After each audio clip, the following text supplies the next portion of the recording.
ایک دفعہ ایک شخص امام علی علیہ السلام کی خدمت میں حاضر ہوا اور کہنے لگا، یا علی، دوست اور بھائی میں کیا فرق ہے؟ بس اس کا یہ سوال کرنا ہی تھا کہ امام علی علیہ السلام نے فرمایا، اے شخص، یاد رکھنا، بھائی سونا ہے اور دوست ہیرا۔ سب لوگ حیرت میں پڑ گئے کہ مولا علی نے بھائی کو سونا قرار دیا اور دوست کو ہیرا، جو کہ سونے کی نسبت بیش قیمتی ہوتا ہے۔ بے شک امام کی کوئی بات حکمت سے خالی نہیں ہوتی۔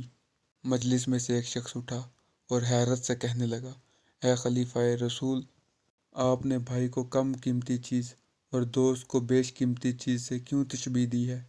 مولا، آپ کے اس فرمان میں کیا حکمت پوشیدہ ہے؟ ہماری اس بارے میں رہنمائی فرمائیں۔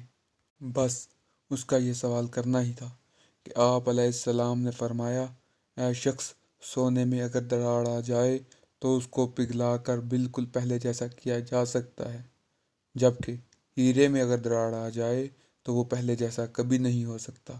بس یہی وجہ ہے کہ میں نے بھائی کو سونا اور دوست کو ہیرا قرار دیا۔